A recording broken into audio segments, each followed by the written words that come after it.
साथियों, स्वागत करते हैं IAS वॉरियर्स में।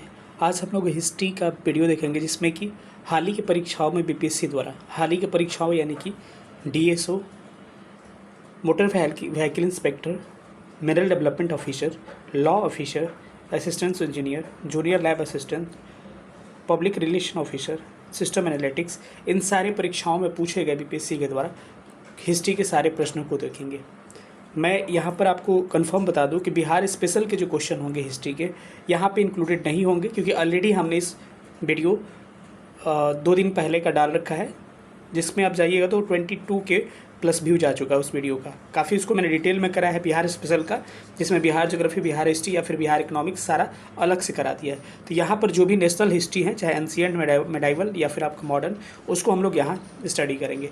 इसके अलावा करंट अफेयर्स के भी जो प्रश्न होंगे जो पूछे गए हैं, या फिर साइंस EVS के प्रश्न पूछे गए हैं, बिहार स्पेशल के पूछे गए हैं, सारे को मैंने करा दिया है। आप जाके देख सकते हैं 71st BPSC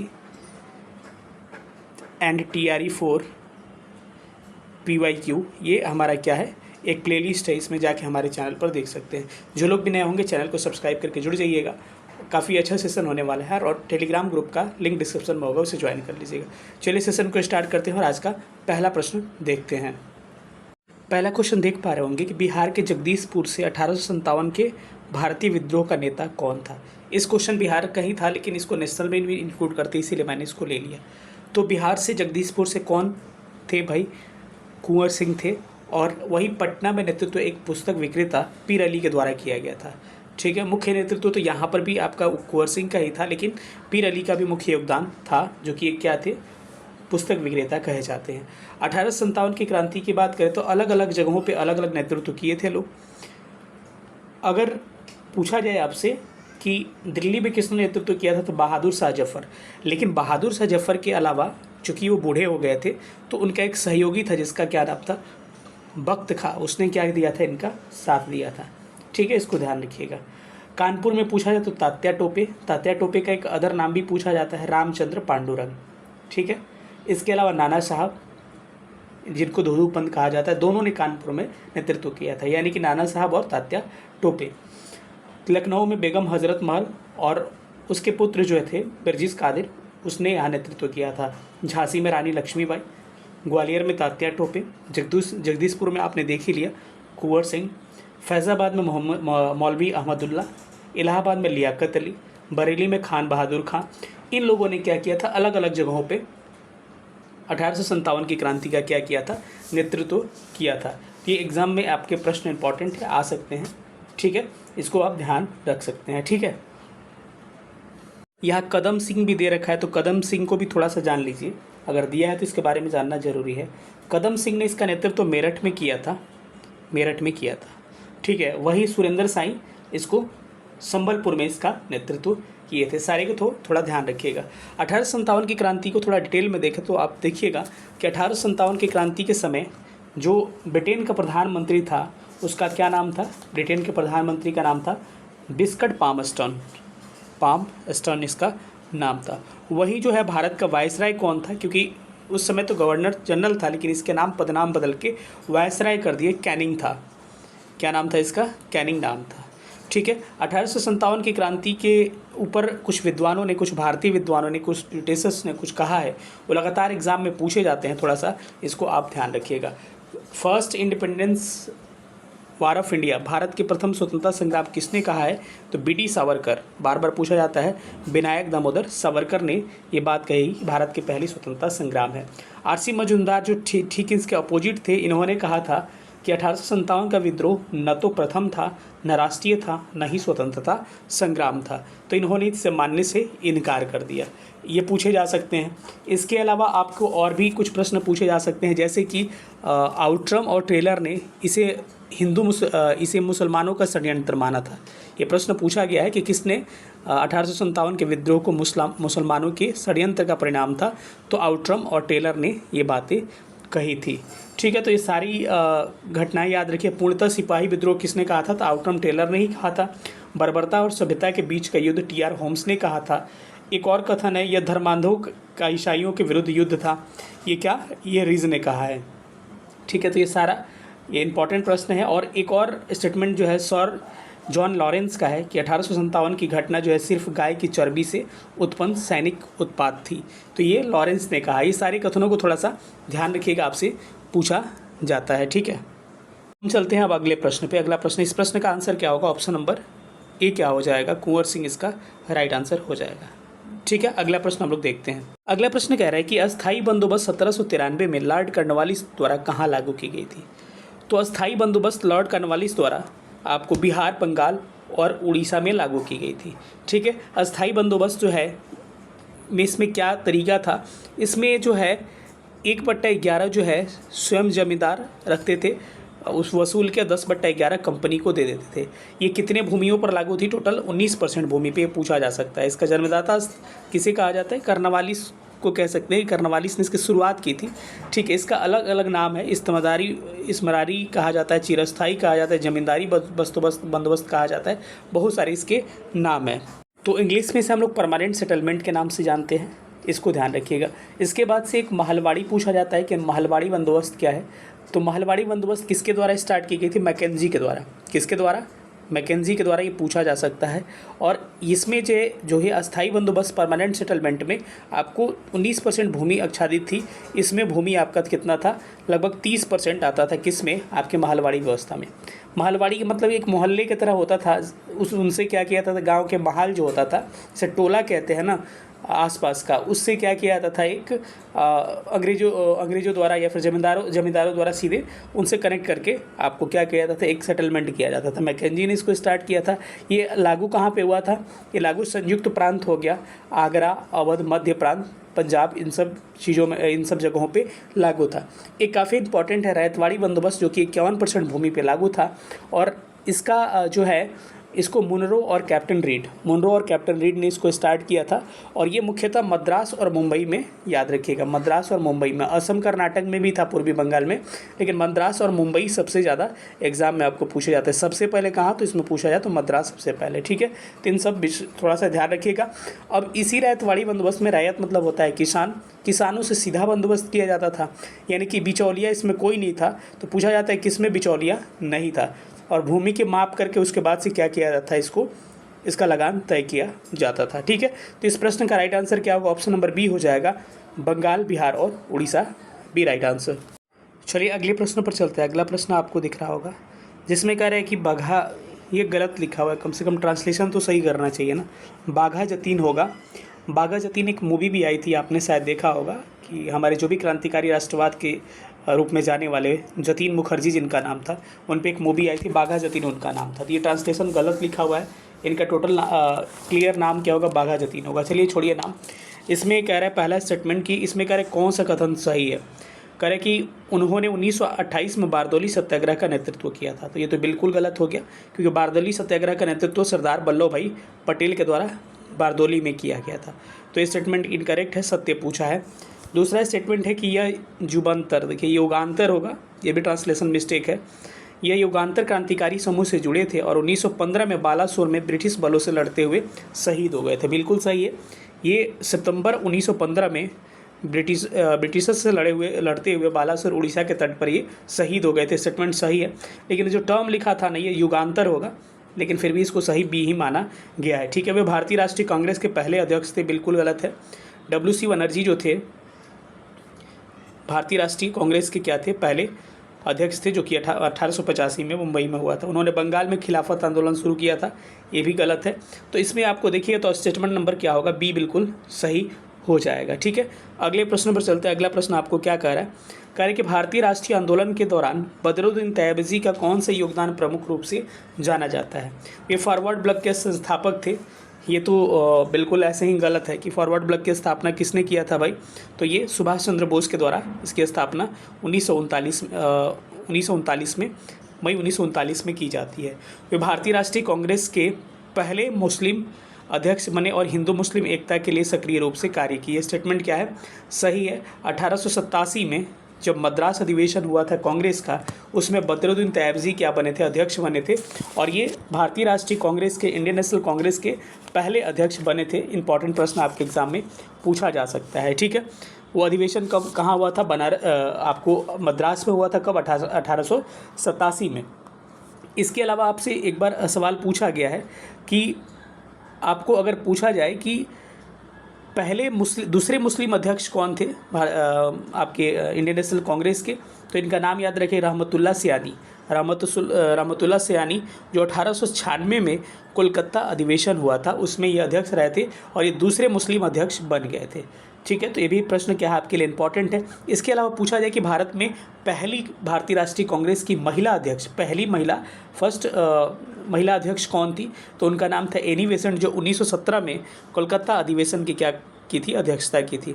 इसके अलावा एक और सवाल पूछा जा सकता है कि भारतीय राष्ट्रीय कांग्रेस आईएनसी के पहले भारतीय महिला अध्यक्ष कौन थी, तो उनका नाम था सरोजिनी नायडू, जो कि 1925 में हुए कानपुर अधिवेशन की क्या किए थी, अध्यक्षता की थी। ये सारे प्रश्न आपके लिए इंपॉर्टेंट एग्जाम में पूछे जा सकते हैं। इसके अलावा भारतीय राष्ट्रीय कांग्रेस से और भी सवाल बन सकते हैं कि भारतीय राष्ट्रीय कांग्रेस की जब स्थापना हुई थी तो इसको इंडियन नेशनल कांग्रेस का स्थापना किसने किया था, तो एओ ह्यूम उनका नाम था, एओ ह्यूम थे, उनका नाम याद रखिएगा। उस समय ब्रिटेन के प्रधानमंत्री का क्या नाम था, तो ग्लैडस्टोन, क्या नाम था, ग्लैडस्टोन नाम था। उस समय आपके कौन गवर्नर कह सकते कि वायसराय कौन था, तो डफरीन कौन था, उस समय डफरीन क्या था, वायसराय था। और यही कांग्रेस को संबोधित करके कहा था डफरीन कि कांग्रेस सूक्ष्म लोगों की क्या है, संस्था है। और वही जो है कर्जन कहा था कि कांग्रेस लड़खड़ा रही है और पतन की तरफ बढ़ रही है। इस तरह से स्टेटमेंट का यूज़ किया था। इस प्रश्न का राइट आंसर क्या होगा, ऑप्शन बी क्या होगा, बिल्कुल सही हो जाएगा। अगला प्रश्न है कि निम्नलिखित अकाल आयोग कालानुक्रम आपको बताना है, इसमें सजाना है, इसका राइट आंसर आपको क्या होगा। ठीक है, तो इसमें देखा जाए तो आपके मैकडोनल्ड जो है ये 1899 से क्या हो जाएगा, 1900 इसका क्या हो जाएगा, समय हो जाएगा। ठीक है, इसके अलावा स्ट्रेची जो कमीशन था ये क्या हो जाएगा, 1880 के आसपास हो जाएगा। लॉयल जो होगा ये कब हो जाएगा, 1896-97 में हो जाएगा। और वही आपकी बात करें कैंपबेल जो है ये हो जाएगा 1866-67 हो जाएगा। उस हिसाब से अगर प्रश्न का सही उत्तर देखा जाए तो इसका क्रम सजाइएगा तो सबसे पहले क्या आएगा, डी आएगा, उसके बाद से क्या आएगा, बी आएगा, और बी के बाद से सी आएगा, और सी के बाद से आपका क्या आएगा, ए आएगा। क्या होगा, ऑप्शन नंबर सी क्या होगा, इसका बिल्कुल सही उत्तर हो जाएगा। इस हिसाब से आप सी को याद रखिएगा। अगले प्रश्न पर चलते हैं। अगला प्रश्न आपको क्या कह रहा है देखते हैं। अगला प्रश्न स्क्रीन पे दिख रहा होगा कि निम्नलिखित में से कौन सा कथन सही नहीं है। इसमें इनकरेक्ट स्टेटमेंट क्या करना है, आपको फाइंड करना है। कह रहा है कि मद्रास थियोसॉफिकल सोसाइटी की एनी बेसेंट ने कहा कि प्राचीन समय में हिंदू महिलाएं शिक्षित थी और समाज में स्वतंत्र रूप से घूमती थी। कह रहे कौन सही नहीं है, तो स्टेटमेंट क्या है, ये करेक्ट है। ठीक है, उसके बाद से कह रहे कि उत्तर भारत के आर्य समाज ने स्त्री शिक्षा को पुनर्जोर समर्थन किया था। ये भी क्या है, स्टेटमेंट क्या है, करेक्ट है। तो ऐसे भी पूछा जा सकता है कि थियोसॉफिकल सोसाइटी जो है इसको एस्टेब्लिश किसने किया था, तो 1875 में मैडम वेलेस ऑक्टॉक और वेलेस्की इनका नाम है टोटल, थोड़ा नाम इसका क्लियर आप देख लीजिएगा। मैडम ब्लाउस्की होता है और ऑल्टॉक होता है। ठीक है, कर्नल ऑल्टॉक, ठीक है, इन्होंने इसकी स्थापना की थी। उसके अलावा अगर पूछा जाए कि आर्य समाज की बात किया है तो आर्य समाज की स्थापना 10 अप्रैल 1875 को किसने किया था, दयानंद सरस्वती ने किया था।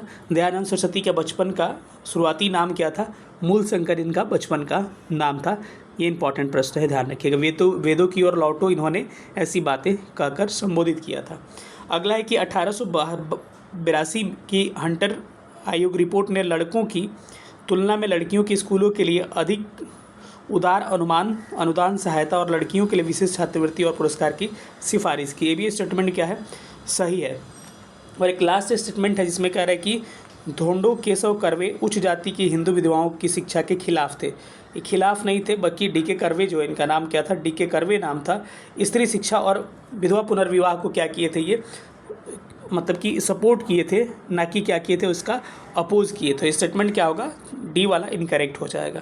अगले क्वेश्चन पर चलते हैं। अगला प्रश्न कह रहा है कि जब द्विराष्ट्रीय सिद्धांत जोर पकड़ रहा था तब किसने मार्ले मिंटो सुधार पर तंज कसते हुए कहा कि पाकिस्तान का वास्तविक जन्मदाता इकबाल या जिन्ना नहीं बल्कि क्या है, वरन मिंटो है।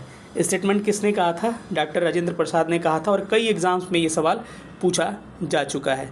ठीक है, अगले प्रश्न पर चलते हैं। अगला प्रश्न कह रहा है कि ये दिया है सुमेलित करने के लिए और इसको क्या करना है, मैच करना है। ठीक है, इसमें देखिएगा तो अभी हमने कहा मूलशंकर की बात कहा तो दयानंद सरस्वती को मूलशंकर कहा जाता है, तो ए का क्या हो जाएगा, ए का 3 हो जाएगा। उसके अलावा देखा जाए तो नरेंद्र नाथ दत्त किसका नाम था भाई, स्वामी विवेकानंद, तो बी का क्या हो जाएगा, बी का 4 हो जाएगा। इसके अलावा देखा जाए तो गदाधर चट्टोपाध्याय है, इनको क्या कहा जाता है, तो ये रामकृष्ण परमहंस इनका दूसरा नाम है। ठीक है, तो ये सी का क्या हो जाएगा, सी का 1 हो जाएगा। और वही मार्गरेट एलिजाबेथ नोबेल, इनका नाम क्या है आपका, भगिनी निवेदिता। तो इस हिसाब से ऑप्शन क्या होगा, ए का 3, बी का 4, सी का 1 और डी का 2, यानी कि ऑप्शन नंबर क्या होगा, सी राइट हो जाएगा। ठीक है, ये जो भी आंसर बताया जा रहा है प्रोविजनल बीपीएससी का आंसर किसे बताया जा रहा है, प्रोविजनल आंसर की इसमें कोई मिस्टेक अगर होता है तो हाँ मैं सुधार कराने की कोशिश करूंगा कि ये हो सकता है, बाकी आयोग उस पर क्या करेगा बाद में उसको आपको एक बार देख लेना होगा। एक आध प्रश्न ऐसे होंगे जहाँ पर मैं आपको इंडिकेट कर दूंगा। तो ऑप्शन सी क्या होगा, इसका सही उत्तर हो जाएगा। अगला प्रश्न है कि स्पेनिश फ्लू सबसे पहले 1918 में भारत के किस शहर में पहुंचा था, तो ये कहाँ पर पहुंचा था, महाराष्ट्र के मुंबई में। तो ऑप्शन क्या होगा, 20 का सही उत्तर हो जाएगा। अगला प्रश्न है कि सहमति आयु अधिनियम 1891 के संदर्भ में कथनों पर विचार करना है और आपको सही उत्तर चुनना है इसमें। तो कह रहे कि यह बम्बई के एक पारसी सुधारक बहराम जी मलाबारी थे जिन्होंने इसकी वकालत की थी। स्टेटमेंट क्या है, ये बिल्कुल सही है कि बहराम जी मलाबारी की क्या थी, इसमें महत्वपूर्ण भूमिका थी। उसके बाद से कह रहे इस अधिनियम को बाल गंगाधर तिलक के नेतृत्व वाली गरमपंथी शाखा का समर्थन प्राप्त था। देखिए बहराम जी मलाबारी ने तो सहमति आयु अधिनियम लाई थी, जिसमें लड़कियों की विवाह की आयु 12 वर्ष निर्धारित किया गया था मिनिमम, और ये जो है बाल गंगाधर तिलक ने इनका क्या किया था, विरोध किया था, ना कि इनका समर्थन किया था। तो ये प्रश्न स्टेटमेंट नंबर 2 गलत हो जाएंगे, अर्थात ऑप्शन केवल सी स्टेटमेंट 1 क्या होगा, बिल्कुल ये वाला केवल सही होगा। अगला प्रश्न है, थोड़ा सा डिटेल में हम डिस्कस वहाँ पे कर दे रहे, एक मिनट थोड़ा सा रुकिए। कुछ अधिनियम आए थे शादी को लेके, जैसे हमने बात कर लिया कि एज ऑफ कंसल्टेंट 1891 की हमने बात कर ली, सहमति आयु अधिनियम, इसमें 12 वर्ष लड़कियों की उम्र, 12 वर्ष से कम आयु की बालिकाओं के विवाह को प्रतिबंधित कर दिया गया। ठीक है, लेकिन अगर पूछा जाए कि 1872 में एक्ट आया था, नेटिव मैरिज एक्ट, इसके तहत अंतर्जातीय विवाह को मान्यता प्रदान की गई थी कि जो भी इंटरकास्ट मैरिज करते हैं उनको मान्यता प्राप्त की गई थी। कब आया था नेटिव मैरिज एक्ट, तो 1872 में आई थी। शारदा एक्ट भी इंपॉर्टेंट है इसके लिए। शारदा एक्ट कब आया था, 1929 का ही लिखता है, 1930 का ही लिखता है। शारदा एक्ट 1930 में आई थी और इसमें लड़कों की उम्र जो थी शादी की 18 वर्ष निर्धारित की गई कि इससे कम उम्र में शादी नहीं हो सकता है, मतलब बॉय के लिए, और गर्ल्स के लिए उम्र जो थी 14 वर्ष क्या की गई थी, निर्धारित की गई थी। तो ये सारे आप ध्यान रख सकते हैं, आपके एग्जाम में पूछे जा सकते हैं। चलिए हम लोग अगले क्वेश्चन पर अब चलते हैं। अगला प्रश्न है, भारतीय इतिहास के संदर्भ में निम्नलिखित कथनों पर विचार करना है और सत्य कथन का क्या करना है, आपको चयन करना है। कहला कि डचों ने गजपति शासकों द्वारा दी गई भूमि पर पूर्वी तट पर अपने कारखाने गोदाम स्थापित किए थे। देखिए डच जो है 17वीं शताब्दी में भारत में आए थे और ये गजपति शासक जो है 16वीं शताब्दी के अंत तक चले गए थे, तो ये कोई मिसमैचिंग हो जाता है, तो ये पहला क्या होगा, बिल्कुल गलत हो जाएगा। अल्फांसो डी अल्बुकर बीजापुर के सुल्तान से गोवा पर कब्जा कर लिया था। ये इंपॉर्टेंट है आपके लिए। देखिए इसका नाम था अल्फांसो अल्बुकर डी अल्बुकर जो था ये 1509 में आपके गवर्नर वाइसराय बन के आता है, और इसकी खास बात यही रहती है कि 1510 में उसने बीजापुर के शासक यूसुफ आदिल शाह से, किससे, बीजापुर का जो शासक था यूसुफ आदिल शाह, उससे क्या करता है, ये गोवा छीन लेता है। इंपॉर्टेंट है। इससे पहले एक आया था वाइसराय जिसका नाम था 1505 में आया था, 1505 से 1509 तक ही रहा था, इसके बाद अल्बुकर आ गया था। तो 1505 में जो आया था उसका नाम क्या था, फ्रांसिस्को डी अल्मीडा नाम था, और इसे प्रथम पुर्तगाली गवर्नर के रूप में जाना जाता है। और इसने भारत में ब्लू वाटर पॉलिसी, शांत जल नीति कहते हैं, ये क्या किया था, भारत में इसको अप्लाई किया था। इसके अलावा पूछा जाए नीनो डी कुन्हा जो था 1530 में गवर्नर बन के वाइसराय आया था, और इसने कोची की जगह गोवा को क्या बना दी, राजधानी बना दी। तो तीनों बातों को आप थोड़ा सा ध्यान से रखिएगा। तो पहला गलत हो गया, दूसरा क्या होगा, सही हो जाएगा, सत्य पूछा है।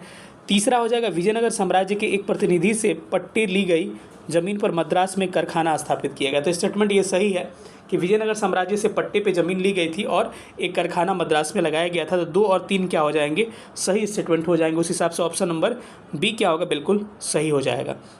अगर बाई चांस टिक करने में या कहीं अगर मिस्टेक हो जाता है तो कमेंट में पिन कर दिया जाता है, जाके आप वहाँ से पढ़ सकते हैं। भरसक में मेरी आज कोशिश है कि कहीं प्रश्न में कहीं एरर आपको नहीं देखने को मिले। अगला प्रश्न, निम्नलिखित में से कौन सा नेता बिहार में चंपारण सत्याग्रह से प्रमुख रूप से जुड़ा था, जो भारतीय जन आंदोलन महात्मा गांधी में सक्रिय भागीदारी निभाई। चंपारण सत्याग्रह की बात करें तो ये 1917 में हुआ था और ये गांधी जी का पहला सविनय अवज्ञा माना जाता है। चंपारण सत्याग्रह में गांधी जी के साथ कई नेताओं ने महत्वपूर्ण रूप से भूमिका निभाई थी।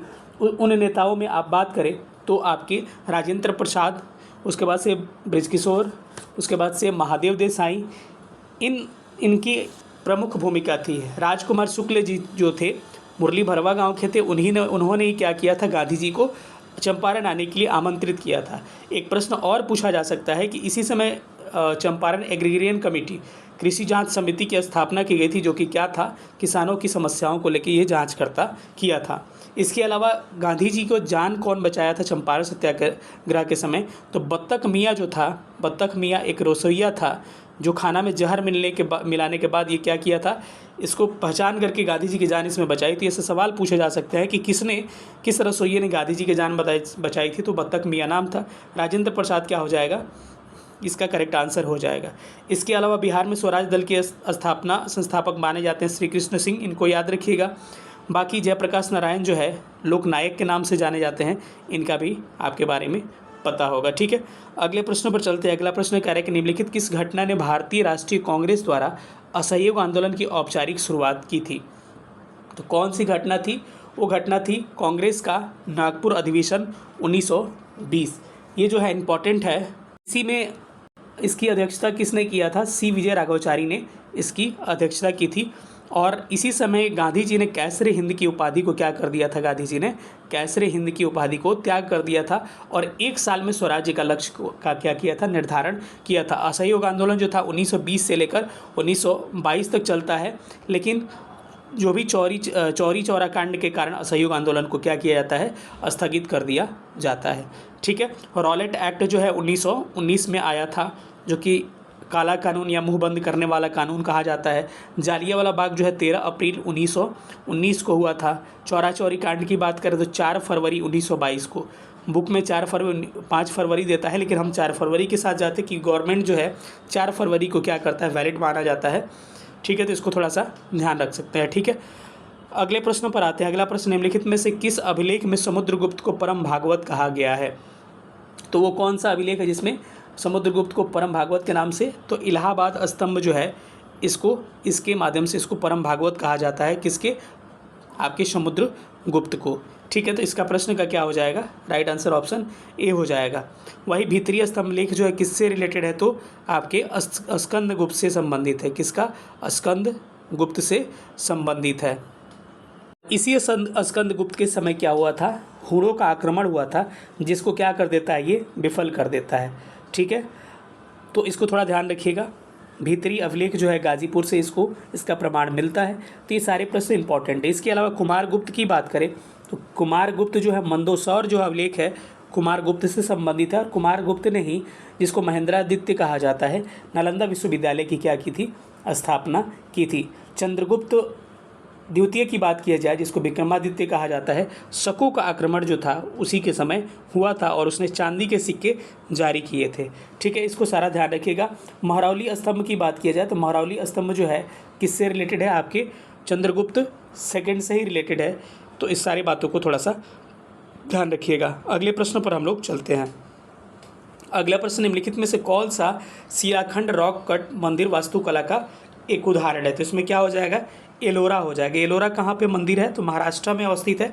और एलोरा किसके द्वारा बनवाया गया था, ये जो एक तरह से कैलाश मंदिर, ये आपके राष्ट्रकूट राजा जो था कृष्ण प्रथम ने इसको बनवाया था। तो ऑप्शन क्या होगा इसका, डी क्या होगा, बिल्कुल करेक्ट हो जाएगा। वहीं बात करें कांची का कैलाश मंदिर जो था, ये किसने बनवाया था, पल्लव जो शासक था जिसका नाम था नरसिंह वर्मन जो सेकंड था, उसने इसकी स्थापना की थी। तो सारे को आप ध्यान रख सकते हैं। ठीक है, अगले प्रश्न पर चलते हैं। अगला प्रश्न आपको क्या कह रहा है, अगला प्रश्न है कि अशोक के किस शिलालेख में कलिंग युद्ध की वर्णन मिलता है।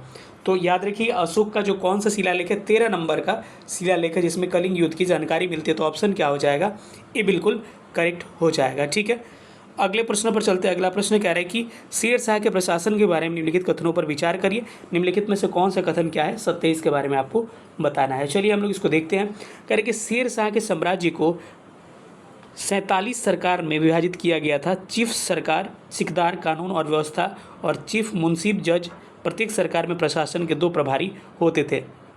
सूबा सरकार ये क्या बनाया गया था, इसको बांटा गया था। ये शेर शाह के समय ही हुआ था। जीटी रोड, श्रेयसारी, NH1 NH2 को कंबाइंड वे से जीटी रोड कहा जाता है, इसने ही स्टार्ट किया था। प्रत्येक सरकार को कई परगनों में विभाजित किया जाता था। तो ये भी स्टेटमेंट क्या है, सही है कि सरकार को क्या, सूबा, फिर सरकार, फिर परगना, 3 पार्ट हो गए। तो सूबा को फिर सबसे छोटी इकाई किसे माना जाता था, ग्राम को माना जाता था, ध्यान रखिएगा। ठीक है, और ये भूमि को 3 तरह से डिवाइड किया था, अच्छी भूमि, मध्यम भूमि और खराब भूमि। ठीक है, 3 तरह से डिवाइड किया था। ये शेर शाह सूरी का मकबरा कहाँ जो है, बिहार के सासाराम में स्थित है। ठीक है, शेर शाह सूरी ने चौसा की लड़ाई लड़ी थी कब, 1539 में इसने चौसा की लड़ाई लड़ी थी। तब इसने शेर खां से शेर शाह की उपाधि इसने प्राप्त की थी। इससे पहले बहार खां लोहानी ने इसका शेर खां की उपाधि दी थी, लेकिन चौसा की जब लड़ाई हुई थी, डेट भी याद रखिएगा 26 जून 1939 को, तो इसने हुमायूं को हराया और तभी शेर शाह की उपाधि इसने क्या की, शेर खां ने शेर शाह की उपाधि धारण की। इसके अलावा कन्नौज का युद्ध 17 मई 1940 को होता है और ये भी आपको हुमायूं 1540 में होता है और ये भी हुमायूं और किसके बीच में होता है, शेर शाह के बीच में होता है और फिर यहीं से हुमायूं छोड़ के देश चला जाता है। ठीक है, तो इनको थोड़ा सा इंपॉर्टेंट है प्रश्न, सारे प्रश्नों को आप ध्यान रख सकते हैं। पाटलिपुत्रा को पटना के रूप में पुनः स्थापित ये शेर शाह सूरी ने किया था 1541 में। दोनों स्टेटमेंट क्या हो जाएंगे, सी करेक्ट हो जाएंगे। अगला प्रश्न कह रहा है कि निम्नलिखित में से कौन सा विकल्प जो है मुगल मनसबदारी के बारे में सही नहीं है। तो इसमें अगर देखा जाए तो पहला है कि उन्हें नगद के साथ साथ जागीरदारी भी दी जाती थी। तो मनसबदारी व्यवस्था जो है इस मुगल काल में ये नगद के साथ जागीरदारी भी दी जाती थी, ये सही स्टेटमेंट है। इसमें क्या पूछा आपसे, गलत पूछा। दूसरा कह रहे हैं कि उन्हें शस्त्र बल बनाए रखने के लिए इनको सेनाएं भी दी जाती थी, ये भी क्या है, सही है। उन्हें स्थानांतरित नहीं किया जा सकता है, बिल्कुल स्थानांतरित किया जा सकता था, स्टेटमेंट क्या है, ये गलत है। उन्हें सशर्त या मशरूत मनसब दिया जा सकता था, ये भी सही है। तो ऑप्शन क्या होगा, सी क्या होगा, इसका इनकरेक्ट हो जाएगा। अगले प्रश्न पर आते हैं कि मुगल काल में निम्नलिखित में से कौन सा शाही परिवार की आवश्यकताओं की पूर्ति करता था। तो इसमें बात करें तो क्या हो जाएगा, ये ऑप्शन नंबर सी हो जाएगा, जिसका नाम क्या है, मीर सामान हो जाएगा। मीर सामान करता था। मीर बख्शी क्या था, ये सेनाओं को देखता था। मीर बख्शी आपको पता होगा, तो इसको थोड़ा सा ध्यान रखते थे। ऑप्शन नंबर सी क्या होगा, इसका सही उत्तर हो जाएगा मीर सामान। अगला प्रश्न है, कह रहे कि बलबन से संबंधित कौन संबंधित नहीं है। तो चलिए हम लोग देख लेते हैं बलबन के बारे में। तो देखिए, चहलगानी तुर्क था, ये भी सही है, और ये रक्त और लौह का नीति का अनुसरण करता था, ये भी सही है, और ये मामलुक वंश का था। मामलुक वंश का मतलब हो गया कि गुलाम वंश, तो ये भी सही है। उसके बाद से अगला दिया हुआ कि पूंजी हस्तांतरण, तो ये स्टेटमेंट क्या है, बिल्कुल गलत हो जाएगा। ठीक है, तो ऑप्शन नंबर क्या होगा, इसका डी इनकरेक्ट हो जाएगा। इसके अलावा बलबन के बारे में बात करें तो बलबन का शासनकाल जो था, गियासुद्दीन बलबन उसका पूरा नाम था, 1266 से लेकर 1287 क्या था इसका शासनकाल था। और इसके शासनकाल में आपने पता होगा रक्त एवं लौह की नीति, चहलगानी तुर्क, ये सब सही स्टेटमेंट था। इसके अलावा सिजदा जो है, भूमि पर लेट के जो अभिवादन किया जाता है, तो सिजदा इसी ने स्टार्ट किया था। किसने, बलबन ने स्टार्ट किया था। एक पैबोस था, पैबोस सुल्तान के चरणों को चूमा जाता था। सिजदा और पैबोस जो है यही स्टार्ट किया था, किसने, बलबन ने स्टार्ट किया था। और दीवाने अर्ज नाम का एक सैनिक विभाग स्टार्ट किया था, दीवाने अर्ज नाम का सैनिक विभाग स्टार्ट किया था। और बलबन ने जिले इलाही का उपाधि धारण की। जिले इलाही का मतलब हो गया कि ईश्वर का प्रतिबिंब। और इस ये कहता था ना कि बलबन के एक राजत्व सिद्धांत था। राजत्व सिद्धांत में कहता था कि किसी अच्छे शासक का 2 चीज़ होना बिल्कुल ज़रूरी है। पहला क्या, कि प्रथम सुल्तान का पद ईश्वर के द्वारा प्रदान किया गया है, वो पहला कहता था कि ये पद किसके द्वारा मिला गया, ईश्वर ने दिया है। और दूसरा, सुल्तान का निरंकुश होना जरूरी है। सोचिए इसका ये था। और जो भी आपने सुना था 40 तुर्कों के सरदार का गुट को ये समाप्त किया था, जिसको तुर्कानी चलंगानी कहा जाता था। ये स्टार्ट किसने किया था? इल्तुतमिश ने किया था, लेकिन इसको ख़त्म किसने किया? बलबन ने इसे ख़त्म कर दिया था। तो इस प्रश्न का राइट आंसर क्या होगा? ऑप्शन नंबर जी करेक्ट होगा। तो 3 ये पता होगा तो ऑलरेडी डी आप फाइंड कर लीजिएगा। अगला प्रश्न है कि निम्नलिखित में से किस अखबार ने नील विद्रोह के दौरान इंडिगो प्लांटर्स की कड़ी निंदा की और कृषकों का पक्ष लिया? तो ये क्या हो जाएगा? तो ये हिंदू पैट्रियोट में इसकी ये किया था और ये नील विद्रोह से संबंधित है। नील विद्रोह जो है पश्चिम बंगाल के नादिया जिला में हुआ था 1859-60 में इसका समय माना जाता है, जिसका नेता दिगंबर विश्वास और विष्णु विश्वास इसके नेता माने जाते हैं। ठीक है, अगला प्रश्न है कि भारतीय अर्थव्यवस्था पर किनके खुले पत्रों ने लॉर्ड कर्जन को इस कदर विवश किया कि ब्रिटिश भारतीय सरकार को इसका आधिकारिक खंडन प्रकाशित करना पड़ा और साथ ही सुधारात्मक आर्थिक कदम भी उठाने पड़े? तो वही आरसी दत्त इसका क्या होगा? बिल्कुल राइट आंसर हो जाएगा। ठीक है, अगला प्रश्न है कह रहे कि निम्नलिखित में से कौन सा सही मेल नहीं खाता है? तो इसमें देखिएगा तो आज़ाद मुस्लिम कॉन्फ्रेंस जो है ये अल्लाह बख्श का था, तो ये सही है। खागसर पार्टी जो है अलामा मास्करी का था, ये भी सही है। ये आपको तीसरा है कृषक प्रजा पार्टी, ये क्या है? अब्दुल हक का था, ये क्या है? गलत है, तो ये सुमेलित नहीं है कहा है, तो सी हो जाएगा। खुदाई की मददगार किसका हो जाएगा? अब्दुल गफ्फार खां का हो जाएगा। कि कृषक पार्टी फजलुल हक हो जाएंगे, तो ये क्या होगा? अब्दुल हक दिया हुआ है, देखिए नाम उसी तरह से दिया है, AK फजलुल हक उनका नाम है, तो क्या हो जाएगा? ये क्या हो जाएगा? आपके ऑप्शन सी इनकरेक्ट हो जाएगा। अगले प्रश्न पर चलते हैं कि युद्ध का प्रारंभ मनुष्यों के मस्तिष्क में होता है, किस ग्रंथ में इसका उल्लेख मिला हुआ है? तो ये मिला हुआ है किस में आपको? तो इसका राइट आंसर हो जाएगा ऑप्शन नंबर। तो प्रश्न क्या है कि युद्ध का प्रारंभ मनुष्य के मस्तिष्क में होता है, किस ग्रंथ में इसका उल्लेख मिला है? तो इसको अथर्ववेद में मिला हुआ है। अगर बात करें कुछ अथर्ववेद के बारे में, तो अथर्ववेद में जादू, नाशक, टोना, औषधि के बारे में जिक्र किया गया है। ठीक है, अथर्ववेद का ब्राह्मण ग्रंथ जो है गोपथ है, याद रखिएगा।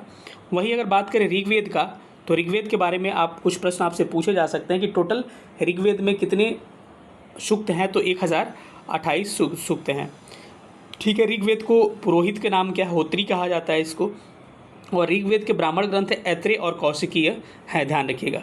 ऋग्वेद में ईश्वर की महिमा की बात की जाती है, इसको ध्यान रखिएगा। सामवेद की बात किया जाए तो सामवेद में संगीत का संकलन और संगीत की शुरुआत इसी से मानी जाती है। और सामवेद का पुरोहित को कहा जाता है उद्गाता, मतलब जो संगीत होगा गाएगा तो उद्गाता। उसके बाद से इसका दो क्या है ब्राह्मण ग्रंथ इंपॉर्टेंट है, जैमिनी और तांडव। वहीं यजुर्वेद सामवेद की और बात किया जाए तो सामवेद में बस यही खास बात है। यजुर्वेद की बात किया जाए तो यजुर्वेद के पुरोहित को अथर्ववेय कहा जाता है और शतपथ और तैत्तिरीय क्या है? अधुर्वेद का ब्राह्मण ग्रंथ है। इसके अलावा आपको बलिदान देना, अनुष्ठान करना, कर्मकांड करना, यज्ञ संबंधित विधान हो गया, ये सारे क्या हैं? आपके यजुर्वेद में है और यजुर्वेद को गद्य एवं पद्य दोनों में रचित किया गया है। तो थोड़ा सा इसको इंपॉर्टेंट है, ध्यान आप रख सकते हैं। तो इस प्रश्न का राइट आंसर क्या होगा? सी करेक्ट हो जाएगा। अगले प्रश्न पर आते हैं, रस चिकित्सा का आविष्कारक किसे माना जाता है?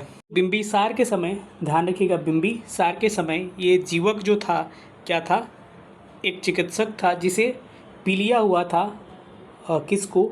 जो चंड प्रद्योग था अवंती नरेश, तो उसको भेजा गया था। तो ये एक तरह का वैद्य था। ठीक है, तो बीपीएससी ने अपने प्रोविजनल आंसर की में इसको नागार्जुन क्या लिया है? आंसर लिया है। वारामिहिर जो है वृहद संहिता के रचयिता थे। आर्यभट्ट जो है आपको आर्यभट्टियम लिखे थे। तो ध्यान रखिएगा ऑप्शन क्या होगा इसका? बी राइट आंसर हो जाएगा। अगले प्रश्न पर चलते हैं। अगला प्रश्न आपको कह रहा है, क्वेश्चन कह रहा है कि किस अभिलेख में अशोक बुद्ध धर्म और संघ के प्रति विश्वास प्रकट करता है? तो कौन सा अभिलेख हो जाएगा? भाब्रू अभिलेख शिलालेख हो जाएगा। ठीक है, इसके अलावा कुछ सवाल पूछे जाते हैं अशोक से रिलेटेड। जैसे अशोक को कहा जाता है कि सम्राट किस अभिलेख में मिलता है? तो सम्राट का जो इसका नाम है भाब्रू अभिलेख में इसको सम्राट करके संबोधित किया जाता है। उसके अलावा एक सवाल और पूछा जाता है कि गुर्जरा और मास्की जो इसका अभिलेख था, गुर्जरा और मास्की अभिलेख, इसी में अशोक का नाम पूर्णतः अशोक के रूप में मिलता है। अशोक को देवनाप्रिय के नाम से भी हम लोग देवप्रिय के नाम से भी जानते हैं। इसको आप थोड़ा इंपॉर्टेंट प्रश्न है, सबको ध्यान रखिएगा। अगले प्रश्न पर चलते हैं। इस प्रश्न का आंसर क्या होगा? डी करेक्ट आंसर हो जाएगा। अगला प्रश्न कह रहा है कि पल्लव वंश का अंतिम शासक कौन था? तो पल्लव वंश का अंतिम शासक का नाम था अपराजित वर्मन। तो क्या हो जाएगा, ऑप्शन डी हो जाएगा। बात करें पल्लव वंश का संस्थापक जो था, जिसका नाम था वप्पदेव। वप्पदेव क्या था, पल्लव वंश का संस्थापक था। ये सवाल कई बार एग्जाम में पूछे गए। पल्लवों की राजधानी क्या थी, कांची पल्लवों की क्या थी, राजधानी थी। वही राजराज प्रथम जो था और राजराज द्वितीय, ये जो थे क्या थे, ये दोनों चोल शासक थे, ना कि पल्लव शासक थे। ठीक है, तो आप इसको ध्यान रख सकते हैं। अपराजित वर्मन क्या था, इसका अंतिम शासक था। अगला प्रश्न है कि स्वर्णगिरी का नाम व शिविर किस सुल्तान से संबंधित था। तो इसका राइट आंसर क्या होगा, ऑप्शन नंबर सी हो जाएगा, मोहम्मद बिन तुगलक। मोहम्मद बिन तुगलक क्या हो जाएगा, इसका राइट आंसर हो जाएगा। मोहम्मद बिन तुगलक काफ़ी पढ़ा लिखा शासक था, लेकिन इसके बारे में इसको रक्त पागल भी कहा जाता था, क्योंकि कुछ कुछ ऐसे काम किया था जिसको लोग हंसते थे जिसको सुन के। 1326-27 में इसने क्या किया था, अपनी राजधानी आपको दिल्ली से हस्तांतरित करके देवगिरी कर दिया था, जो 1500 किलोमीटर यहाँ से दूर था। और ये क्या रहा था इसका, मतलब ये प्लान क्या रहा था, बिल्कुल इसका फेल रहा था। और इसको उलुग खां भी कहा जाता है। इसका कार्यकाल जो था 1325 से लेकर कब तक था, 1351 तक इसका कार्यकाल था। और इसी के समय 1333 में मोरक्को यात्री जो था, जिसका नाम था इब्न बतूता, वो क्या किया था, भारत की यात्रा किया था। तो ये सारे प्रश्न पूछे जाते हैं। इसके अलावा सांकेतिक मुद्रा का भी प्रचलन इसने किया था। ठीक है, तो चांदी को टाका और तांबे को जितल के नाम से जाना जाता था। ठीक है, तो ये सारे प्रश्न आप याद रख सकते हैं। इसी को बदायूं ने जब मर गया तो कहा कि सुल्तान को उसकी प्रजा से और प्रजा को उसको सुल्तान से क्या मिल गई, मुक्ति मिल गई। तो ये सारे इंपॉर्टेंट प्रश्न आपको इसको ध्यान रखना पड़ेगा, एग्जाम में पूछे जा सकते हैं। वही अलाउद्दीन खिलजी की बात करें तो इसका कार्यकाल जो था आपका 1296 से लेकर, कहाँ से, 1296 से लेकर कब तक था, 1316 तक था। और अलाउद्दीन को अली या गुरसप्पा के नाम से जाना जाता है। सार्वजनिक वितरण प्रणाली जो है अलाउद्दीन के द्वारा ही ये स्टार्ट की गई थी। इसके अलावा अलाउद्दीन का मतलब पर्पस ही एक ही था कि इसे सिकंदर सानी भी कहा जाता था। इसका पर्पस यही था कि अपना उत्तर भारत में राज्यों के प्रति उसने क्या किया था, ऐसा नीति अपनाया था कि हम अपने राज्य को क्या करेंगे, बढ़ाएंगे। और दक्षिण भारत में क्या कहा था कि राज्यों की अधीनता स्वीकार करके उनसे क्या करना, टैक्स लेना। उसी क्रम में उसने 1303 में कहाँ पर, चित्तौड़ पे भी आक्रमण किया। कई जगह आक्रमण किया था, मालवा हो गया, चित्तौड़, चंदेरी हो गया, सिवाना गुजरात हो गया। लेकिन आपको 1303 का चित्तौड़ काफ़ी मतलब इम्पॉर्टेंट है। जो एक मलिक मोहम्मद जैसी की जो रचना है पद्मावत, तो पद्मावत ने कहा गया है कि अलाउद्दीन जो था, अलाउद्दीन खिलजी जो था, चित्तौड़ में 1303 में आक्रमण इसलिए किया था क्योंकि उस समय राणा रतन सिंह की पत्नी जो थी, पद्मनी जो थी, काफ़ी सुंदर थी, ऐसा बताया जाता है। और इस पर मूवी भी पद्मावत बना हुआ है, तो आपको पद्मावत पता ही होगा। तो क्या होगा इसका ऑप्शन, क्या होगा राइट आंसर, क्या होगा ऑप्शन नंबर इसका, तो क्या हो जाएगा, सी क्या हो जाएगा, मोहम्मद बिन तुगलक करेक्ट हो जाएगा। फिरोज शाह तुगलक के बारे में आपको पता ही होगा। फिरोज शाह तुगलक काफ़ी मतलब कि कहा जाता है कि अपने समय में अच्छा काम किया था। चौथे मंजिल को तोड़वा के कुतुब मीनार के और 2 मंजिल बनवाया था, तीसरा, चौथा और 5वां तक पहुंचा दिया था। परोपकारी काम भी किया था इसने, जैसे कि इसने काफ़ी नहरें खुदवाई थी। इसके अलावा आप लोक निर्माण विभाग शुरू किया था, रोजगार का कार्यालय स्टार्ट किया था, अनुवाद विभाग स्टार्ट किया था। इसके अलावा इसके समय गुलामों की संख्या काफ़ी अधिक थी, कहा जाता है कि 1,80,000 क्या थे इसमें, गुलाम थे। कुछ अस्पताल भी इसने स्टार्ट करवाया था, जिसको दारुल सफ़ा के नाम से जाना जाता है। परोपकारी काम भी किया था, दीवानी खैरात नाम का विभाग स्टार्ट किया। तो ये सारे इंपॉर्टेंट हो जाएंगे इसके बारे में चीज़ें। ठीक है, तो चलिए अगले क्वेश्चन पर हम लोग चलते हैं। इसका तो सी आंसर हो जाएगा। अगला प्रश्न कह रहे हैं कि निम्नलिखित में से कौन सा सुल्तान बाहरी विश्व के लोगों के साथ करीबी कूटनीतिक, सांस्कृतिक और आर्थिक संपर्क का पक्षधर था। तो इसमें से कौन सा सुल्तान हो जाएगा, ऑप्शन नंबर आपका क्या हो जाएगा, ए हो जाएगा, मोहम्मद बिन तुगलक क्या हो जाएगा, इसका भी आंसर हो जाएगा। तो ऑप्शन ए क्या होगा, राइट आंसर हो जाएगा। अगले प्रश्न पर चलते हैं। अगला प्रश्न आ जाएगा कि किसने कहा था कि यदि इतिहास हमें कोई सबक सिखाता है तो वह कोई ऐतिहासिक सबक नहीं है। ये किसके द्वारा कहा गया था, तो ये स्टेटमेंट कहा गया था लुसियन फेवेब्रो के द्वारा। तो ऑप्शन क्या होगा, बी करेक्ट हो जाएगा। अगले प्रश्न पर आते हैं। कह रहे हैं कि स्वतंत्रता संबंधी भीति के एक संकलन के लेखक कौन है। तो इसके लेखक क्या हो जाएंगे, सुब्रमण्यम भारती। ऑप्शन डी क्या होगा, करेक्ट आंसर हो जाएगा। अगले प्रश्न पर आते हैं कि लाला लाजपत राय नाम से जाने जाते थे।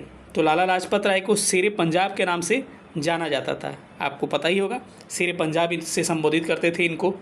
अगला प्रश्न ये कह रहे हैं कि दांडी मार्च का नेतृत्व महात्मा गांधी ने वर्ष 1932 में किया था। बिल्कुल गलत है। दांडी मार्च जो है 12 मार्च से स्टार्ट होकर 6 अप्रैल तक चला था और 1930 का समय था। तो ये स्टेटमेंट क्या है, गलत है। तो आपसे क्या पूछ रहा है, सत्य कथन पूछ रहा है ना। भारत छोड़ो आंदोलन महात्मा गांधी द्वारा वर्ष 1942 में स्टार्ट किया गया था, 8 अगस्त 1942 को। स्टेटमेंट क्या है, सही है। तो इसका क्या होगा, केवल स्टेटमेंट नंबर 2 क्या हो जाएगा, सही हो जाएगा। तो ऑप्शन ए क्या होगा, सही उत्तर हो जाएंगे। अगले प्रश्न पर चलते हैं कि भारतीय कम्युनिस्ट पार्टी सीपीआई का गठन किस शहर में हुआ था। इसका राइट आंसर क्या हो जाएगा, कानपुर इसका राइट आंसर हो जाएगा। ठीक है, अगले प्रश्न पर आते हैं। कह रहे हैं कि 1939 में जब सुभाष चंद्र बोस ने इस्तीफा दिया था तो उस समय भारतीय राष्ट्रीय कांग्रेस के अध्यक्ष कौन बने थे। आपको पता होगा कि 1939 का अधिवेशन जो है काफ़ी इंपॉर्टेंट अधिवेशन भारतीय राष्ट्रीय कांग्रेस का माना जाता है, जो कि क्या हुआ था आपका 1938 में तो हरिपुरा में इन्होंने अध्यक्षता संभाली थी, किसने, सुभाष चंद्र बोस ने। लेकिन हरिपुरा के बाद से फिर पटाभी सीतारमैया को हरा के 1939 में भारतीय राष्ट्रीय कांग्रेस के फिर से अध्यक्ष बनते हैं कौन, आपके सुभाष चंद्र बोस अध्यक्ष बनते हैं। लेकिन उनके जो मंत्रीगण थे उनके विरोध पे या फिर बहुत सारी चीज़ें ऐसी हुई जिसके कारण क्या करना पड़ता है, उनको इस्तीफा देना पड़ता है। तो 1939 में जो अधिवेशन सुभाष चंद्र बोस त्रिपुरी में हुआ था, त्रिपुरी कहाँ है, मध्य प्रदेश में, त्रिपुरी कहाँ है, मध्य MP में है, वहाँ पर इन्होंने क्या दिया था, इस्तीफा दे दिया था। तो उसके बाद से अध्यक्ष किसको बनाया गया था, डॉक्टर राजेंद्र प्रसाद को क्या बनाया गया था, अध्यक्ष बनाया गया था।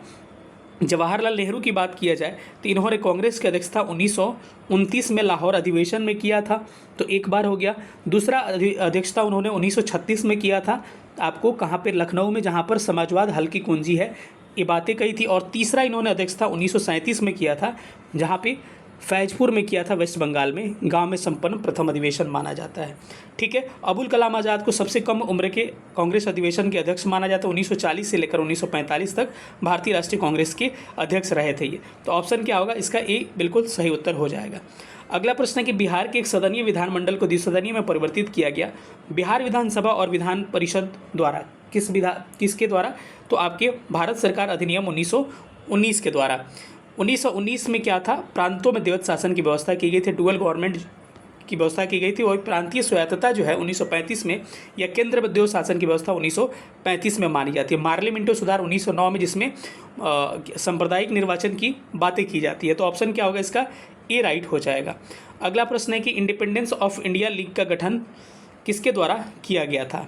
तो इंडिपेंडेंस इंडिया लीग का गठन किसके द्वारा किया गया था, तो राइट आंसर हो जाएगा इसमें ऑप्शन नंबर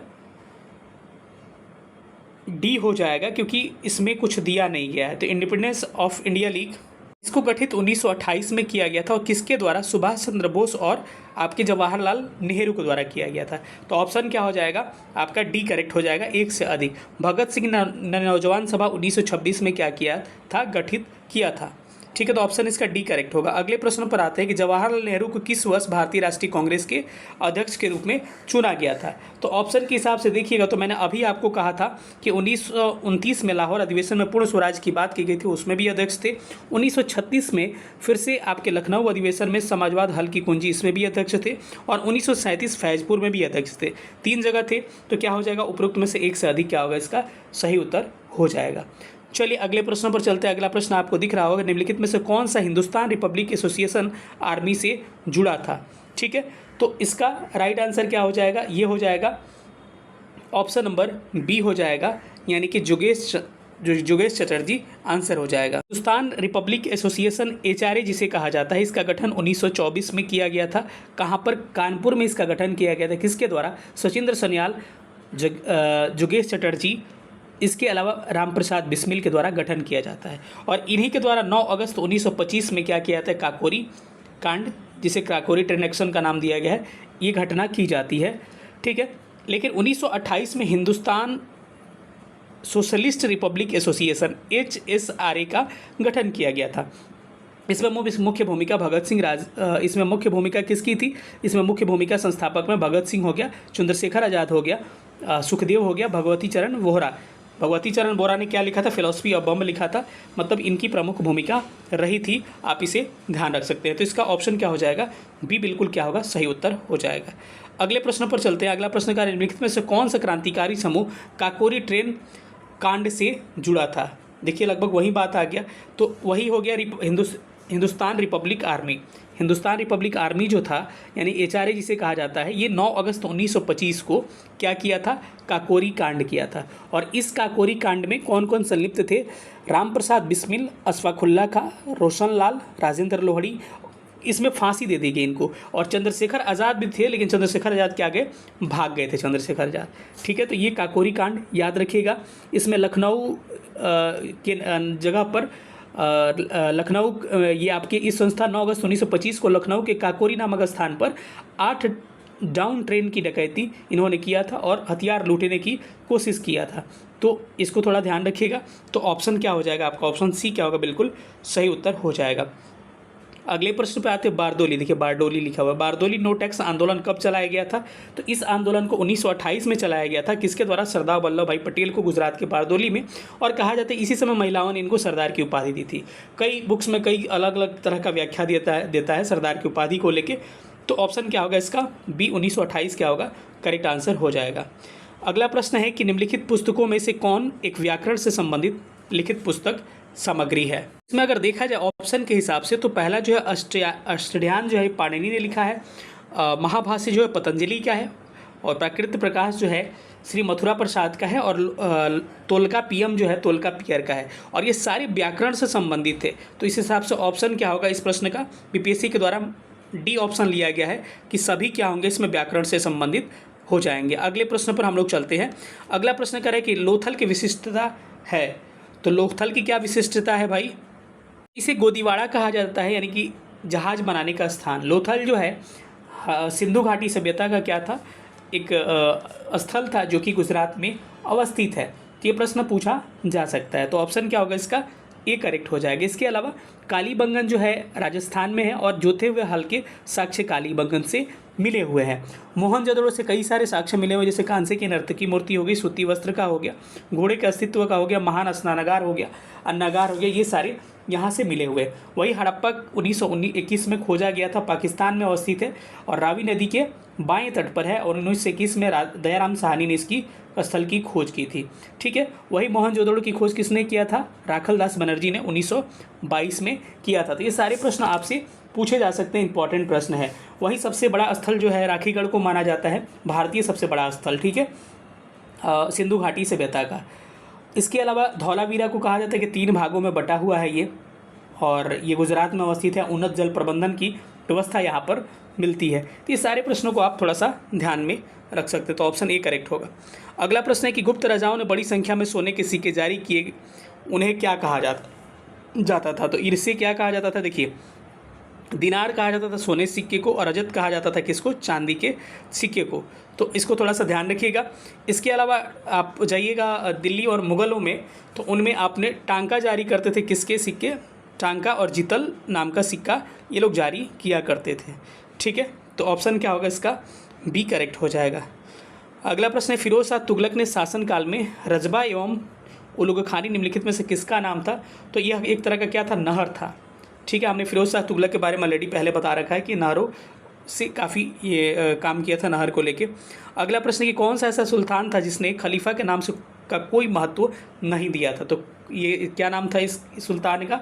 तो नाम था कुतुबुद्दीन मुबारक खिलजी। ऑप्शन क्या हो जाएगा? डी इसका राइट आंसर हो जाएगा। अगला प्रश्न है कि ऋग्वेद की नदी स्तुति में निम्नलिखित में से किस नदियों का उल्लेख मिलता है? इसका राइट आंसर होगा more than one, Ganga, Yamuna, ये सारा का उल्लेख आपको दिया गया है। और पूछा जाए कि सबसे अधिक प्रमुख नदी क्या थी ऋग्वैदिक काल में, तो आप कह सकते हैं कि सबसे अधिक जो नदी थी वो सिंधु नदी को माना जाता है। वही ऋग्वैदिक काल में अगर पूछा जाए किस नदी का कितने बार उल्लेख है, ये भी प्रश्न कई बार एग्जाम में पूछे जाते हैं। तो याद रखिएगा कि सबसे अधिक गंगा का मात्र 1 बार उल्लेख है, वहीं आपको यमुना का 3 बार उल्लेख है, और सिंधु का सर्वाधिक बार क्या किया गया है? उल्लेख किया गया है। ठीक है, तो गंगा यमुना आप इसको देख पा रहे होंगे। इंद्र का 250 बार उल्लेख किया गया है, वहीं अग्नि का 200 बार उल्लेख किया गया है, 176 बार गायों का उल्लेख किया गया है, और सोम देवता का 144 बार उल्लेख किया गया है। जनपद का कोई उल्लेख नहीं है, लेकिन जन का 275 बार क्या है? उल्लेख किया गया है। इस प्रश्न का क्या होगा? मोर देन वन क्या होगा? करेक्ट आंसर हो जाएगा। अगले प्रश्न पर आते हैं कि ऋग्वैदिक में वर्णित देवनिर्मित देश शब्द का अर्थ क्या है? आयोग के द्वारा इसका आंसर मोर देन वन लिया गया प्रोविजनल आंसर की में, लेकिन हमारे हिसाब से सप्त सिंधु क्षेत्र जो है इसका आंसर होना चाहिए। अब फाइनल आंसर की में आयोग क्या डिसाइड करता है, एक बार आपको इस पर देखना पड़ेगा। अगले प्रश्न पर आते हैं कि अर्थशास्त्र के अनुसार निम्नलिखित में से कौन सा अधिकारी व्यापार वाणिज्य से जुड़ा हुआ था? तो अर्थशास्त्र में कौन सा अधिकारी इसमें व्यापार वाणिज्य से जुड़ा हुआ था? तो इसका राइट आंसर क्या हो जाएगा? Option number. तो इसमें इस प्रश्न में देखा जाए कि अर्थशास्त्र के अनुसार निम्नलिखित में से कौन सा अधिकारी व्यापार और वाणिज्य से जुड़ा हुआ था? तो जो पर्याध्यक्ष था ये व्यापार वाणिज्य से जुड़ा हुआ था, तौलने वाला अधिकारी माना जाता है इसको। समस्थाध्यक्ष जो है ये भी जुड़ा हुआ था, लेकिन शुल्काध्यक्ष जो था चुंगी से रिलेटेड था, जिसमें ए और बी होगा, यानी कि दोनों होगा, जिसके कारण ऑप्शन नंबर डी क्या होगा, करेक्ट होगा। ठीक है, इस प्रश्न में हमने दोनों पे तीनों पे टिक लगा दिया था, लेकिन ध्यान रखिएगा दोनों का ही उल्लेख है, गलती से मैंने इस पे भी टिक लगाया था, तो ये मत समझिएगा ए और बी सही होने के कारण मोर देन 1 हुआ था। ठीक है, कोई कन्फ्यूजन नहीं पालना है। अगले प्रश्न पर आते हैं कि निम्नलिखित में से कौन से कथन सही है। तो अब कथन को पढ़िएगा, तो चलिए हम लोग पढ़ते हैं इसको, क्या इसका राइट आंसर निकलता है। कह रहे हैं कि अस्थिरवादी हीनयान का एक अन्य संप्रदाय था। तो क्या ये स्टेटमेंट ये सही है? तो ये बिल्कुल सही है। अस्थिरवादी जो था ये हीनवान का क्या था, एक अन्य संप्रदाय था। दूसरा है कनिष्क ने अस्थिरवादियों को क्या किया था, संरक्षण दिया था। बिल्कुल गलत है ये। किसको दिया था? महायान जो शाखा था बौद्ध धर्म का, उसको संरक्षण दिया था कनिष्क। ठीक है, तो ये स्टेटमेंट क्या हो जाएगा, इनकरेक्ट हो जाएगा। स्थविरवादी जो है बंगाल के क्षेत्र में अधिक प्रचलित थे, ये भी क्या होगा, स्टेटमेंट आपका सही होगा। तो मोर देन 1 क्या होगा, इसका बिल्कुल करेक्ट आंसर हो जाएगा। अगले प्रश्न पे आते हैं। अगला प्रश्न कह रहा है कि निम्नलिखित में से कथन सत्य का पहचान करना है। पहला करके अलबरूनी के अनुसार सूफी सिद्धांत पतंजलि के योग सूत्र के समान है। तो ये क्या है, स्टेटमेंट आपका सही है। अगला कह रहा है कि अलबरूनी ने भारतीय दर्शन के बारे में जानने के लिए श्रृंगेरी का दौरा किया था। तो श्रृंगेरी का दौरा इसने अलबरूनी की, ये स्टेटमेंट क्या है, गलत है। उसके बाद से कह रहा है कि अलबरूनी मोहम्मद गौरी के साथ आया था। ये बिल्कुल गलत स्टेटमेंट है। अलबरूनी मोहम्मद गौरी के साथ नहीं बल्कि मोहम्मद गजनवी के साथ 1017 ईस्वी में आया था। मोहम्मद गजनवी के साथ आया था। इस हिसाब से इस प्रश्न का राइट आंसर क्या है, कौन सत्य कथन है, तो आप देखिएगा तो ऑप्शन नंबर ए क्या हो जाएगा, बिल्कुल करेक्ट हो जाएगा। बाकी स्टेटमेंट क्या हो जाएंगे, इसके इनकरेक्ट हो जाएंगे। तो ए क्या होगा, इसका राइट आंसर हो जाएगा। अगले प्रश्न पर आते हैं कि पाकिस्तान या पार्टीशन ऑफ इंडिया नामक पुस्तक किसने लिखी है। भारत का विभाजन, पाकिस्तान या पार्टीशन ऑफ इंडिया पुस्तक जो है B.R. अम्बेडकर के द्वारा लिखा गया। तो ऑप्शन क्या होगा, इसका ए राइट हो जाएगा। अगला प्रश्न है कि लोकप्रिय राष्ट्रीय गान, राष्ट्रीय गीत होगा, गान तो क्या है, जनगण मन, ये क्या हो जाएगा, वंदे मातरम किस ग्रंथ में है, तो ये क्या है, आनंद मठ में है। तो ऑप्शन क्या होगा, इसका सी बिल्कुल करेक्ट हो जाएगा। और आनंद मठ जो बंकिम चंद्र चट्टोपाध्याय के द्वारा लिखा गया था। बंकिम चंद्र चटर्जी क्या हो जाएगा, बंकिम चंद्र चटर्जी, सी करेक्ट होगा। अगले प्रश्न पर आते हैं। अगला प्रश्न क्या दिया हुआ आपका, इसमें मैचिंग वाला प्रश्न दिया हुआ है। तो मैचिंग वाला प्रश्न देखिएगा, तो दुनिया न माने, ये 1937, ये क्या है, ये वी सांतान का है। खुदा की शान RC चौधरी का है। उसके बाद से सिंगलगढ़ जो है ये किसका है, तो ये हो जाएगा बाबूराव पेंटर का है। अछूत कन्या जो है ये किसका है, फ्रांज ऑस्टिन का है। तो इस हिसाब से प्रश्न क्या होगा, इसका ऑप्शन नंबर ए क्या हो जाएगा, करेक्ट हो जाएगा। अगले प्रश्न पर आते हैं। अगला प्रश्न कह रहा है कि आपको इसमें कुछ दिया हुआ है, कुछ इसको मिलान करना है। सूर्यसेन जो थे ये चिटगांव आर्मी से रिलेटेड थे। जतन दास मुखर्जी जो है 64 दिवसीय अनशन के कारण इनकी मौत हुई थी, और ये किसमें, आपके लाहौर षड्यंत्र में ये भी जुड़े हुए थे, लाहौर में। ठीक है, बीना दास जो है गवर्नर पर बहुत नज़दीक से गोली चलाई थी, कब, 1932 में। ठीक है, और जिला मजिस्ट्रेट पे 1931 में किसने, शांति घोष और सुनीता चौधरी और शांति घोष ने क्या चलाई थी, गोलियां चलाई थी। भगवती चंद्र बोरा ने फिलॉसफी ऑफ बम लिखा था। तो इसमें सारे ए वाला क्या होगा, सामने सामने सुमिलित करके दिया हुआ है। अगले प्रश्न पर आते हैं। अगला प्रश्न कह रहा है कि निम्नलिखित में से किसने 1897 में प्ले कमिश्नर वाल्टर चार्ट्रैंड की हत्या की थी। तो चापेकर बंधु जो थे, बालकृष्ण चापेकर और दामोदर चापेकर इनका नाम था, इन्होंने 22 जून 1897 को, कब, 22 जून 1897 को 2 लोगों की हत्या की थी, जिसमें एक प्लेग अधिकारी रेंड था और दूसरा क्या था, ये स्टर्ड था। तो इसको थोड़ा सा आप ध्यान रख सकते हैं। क्या हो जाएगा, ऑप्शन नंबर डी क्या होगा, करेक्ट हो जाएगा। अगले प्रश्न पर आते हैं कि मराठी में अवंतिका बाई गोखले द्वारा लिखित महात्मा गांधी की जीवनी की प्रस्तावना किसने लिखी थी।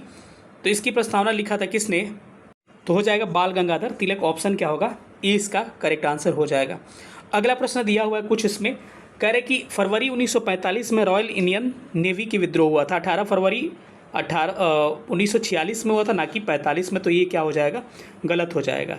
ठीक है, अगला दिया, मुस्लिम लीग ने 16 अगस्त 1946 को प्रत्यक्ष दिवस के रूप में मनाने का ऐलान किया था और एक नारा दिया था, लड़ेंगे लेंगे पाकिस्तान। ये क्या है, सही है। सरदार वल्लभ भाई पटेल ने हिंद स्वराज नामक पुस्तक ली थी। ये महात्मा गांधी का है, ना कि सरदार वल्लभ भाई पटेल का। रॉलेट पिल ने अधिकतम 2 वर्षों की अवधि के लिए बिना सुनवाई की हिरासत में रखने का प्रस्ताव किया था, ये भी सही है। तो 2 और 4 क्या हो जाएंगे, इसके स्टेटमेंट करेक्ट हो जाएंगे। तो 2 and 4 is right answer, D क्या होगा, सही उत्तर हो जाएगा। अगला प्रश्न है कि वी डी सावरकर ने 1857 के विद्रोह को भारतीय स्वतंत्रता का युद्ध कहा था, यह स्टेटमेंट क्या है, बिल्कुल सही है। एस बी चौधरी ने यह तर्क दिया कि 1857 का विद्रोह जनता का विद्रोह नहीं है। याद रख लीजिए आज कि नागरिक विद्रोह जनता का विद्रोह एस बी चौधरी ने कहा था, ये कह रहा है कि नहीं कहा था, तो ये गलत हो जाएगा। तो ऑप्शन क्या होगा, पहला केवल सही हो जाएगा। अगले क्वेश्चन पर आते हैं कि गदर का गठन बॉस्टन में 1913 में गदर पार्टी की स्थापना आपका लाला हरदयाल ने क्या किया था, आपके सैन फ्रांसिस्को में किया गया था, ना कि बॉस्टन में, तो ये गलत हो जाएगा। गदर के अखबार में उसके सबसे मुख्य पृष्ठ के ऊपर यह लिखा हुआ था कि अंग्रेजी राज का दुश्मन या ब्रिटिश शासन का दुश्मन, ये स्टेटमेंट क्या है, सही है। गदर पार्टी की स्थापना 1913 में की गई थी, ये भी सही है। तो इसमें कह रहे हैं सत्य कथन क्या करना है, आपको फाइंड करना है। तो 2 और 3 क्या हो जाएंगे, सत्य कथन हो जाएंगे, यानी कि ऑप्शन नंबर क्या होगा, इसका डी क्या होगा, करेक्ट आंसर हो जाएगा। ठीक है। अगला प्रश्न है कि राजा हरिश्चंद्र फिल्म का निर्देशन दादा साहब फाल्के ने किया था, स्टेटमेंट सही है। राजा हरिश्चंद्र भारत की पहली फिल्म मानी जाती है, ये भी सही है। राजा हरिश्चंद्र 1913 में बनी थी, ये भी सही है। तो उपयुक्त में से क्या हो जाएगा, एक से अधिक, इसका सही उत्तर हो जाएगा। अगला प्रश्न है कि भारत पर हुण वंश का आक्रमण किसके शासनकाल में हुआ था। तो ऑलरेडी मैंने आपको पहले डिस्कस किया था कि भारत में हुण वंश का आक्रमण जो है आपको स्कंदगुप्त के समय हुआ था, और ये भीतरी अभिलेख से क्या मिलता है, इसका साक्ष्य मिलता है, हमने पहले डिस्कस किया है। और इसने क्या किया था, इसने इसको विफल कर दिया था। वही आपको बात करें शकों का आक्रमण जो था किसके समय हुआ था, तो याद रखिएगा चंद्रगुप्त जो सेकंड था इसके समय हुआ था।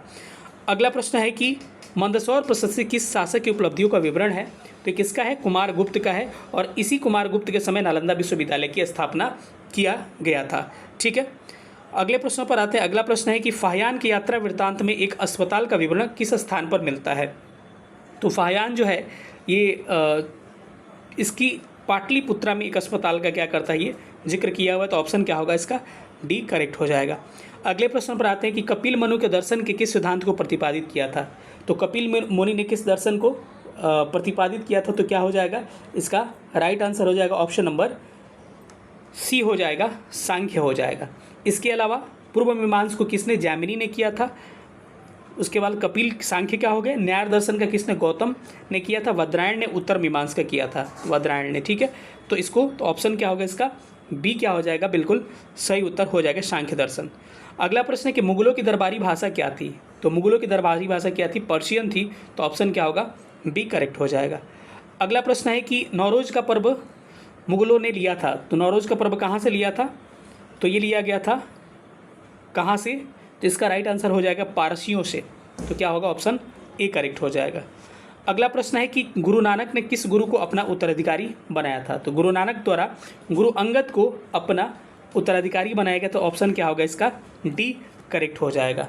ठीक है। वहीं अगर सिखों के गुरु की बात किया जाए तो चौथा गुरु रामदास हो जाएंगे। उसके बाद से आपके 7वें गुरु क्या हो जाएंगे, गुरु हरिराय हो जाएंगे। रामदास चौथे गुरु हो जाएंगे, हरिराय जो हो जाएंगे 7वें गुरु हो जाएंगे, अमरदास तीसरे गुरु हो जाएंगे, अंगद दूसरे हो जाएंगे, और सिखों के 10वें गुरु का नाम क्या था, गुरु गोविंद सिंह, जिनका जन्म 1666 में पटना में होता है, और 1696 में इन्होंने खालसा पंथ की स्थापना करते हैं। ठीक है। तो इनका सारा नाम आप ध्यान रख सकते हैं। ठीक है। अगले प्रश्न पर चलते हैं। अगला प्रश्न क्या कह रहा है, अगला प्रश्न कह रहा है कि किस मुगल शासक को रंगीला के नाम से जाना जाता था। तो इंपॉर्टेंट प्रश्न है, ध्यान रखिएगा। रंगीला किसे कहा जाता था भाई, तो मोहम्मद शाह रंगीला इसका नाम में ही था, रंगीला कहा जाता था। वही आपका लंपट मुर्ख किसे कहा जाता था, फारूक सियार को कहा जाता था। घृणित कायर फारूक सियार को कहा जाता था। जहादर शाह को लंपट मूर्ख कहा जाता था। तो इतना नाम आप थोड़ा सा ध्यान रख सकते हैं। तो ऑप्शन क्या हो जाएगा, इसका सी करेक्ट हो जाएगा।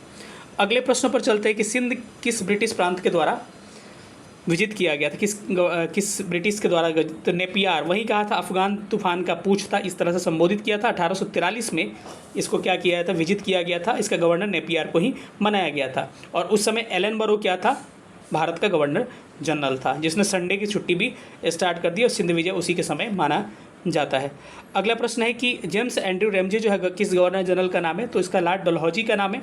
और यही लॉर्ड डलहौजी जो है डॉक्ट्रिन ऑफ लैप्स शुरू किया था, यानी कि व्यक्तिगत सिद्धांत को क्या किया था, स्टार्ट किया था। वेलेस्ली ने आपको सहायक संधि स्टार्ट किया था। इनका कार्यकाल याद रखिएगा, ठीक है।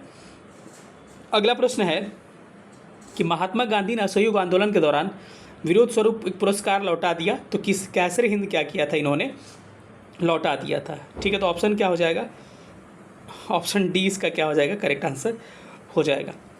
अगला प्रश्न है कि बारदोली में नो टैक्स अभियान का नेतृत्व किसने किया था, तो इसका नेतृत्व वल्लभ भाई पटेल ने किया था। तो ऑप्शन क्या होगा, डी करेक्ट होगा, 1928 में, ठीक है।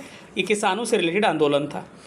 अगला प्रश्न है कि तिलक स्वराज फंड की शुरुआत निम्नलिखित में से किस आंदोलन को वित्त पोषित करने के लिए की गई थी। ये हो जाएगा असहयोग आंदोलन हो जाएगा, ठीक है, नॉन कोऑपरेशन मूवमेंट हो जाएगा, क्योंकि तिलक के उस समय मृत्यु हो गई थी और 1 करोड़ फंड इकट्ठा करने की बात की गई थी, ठीक है।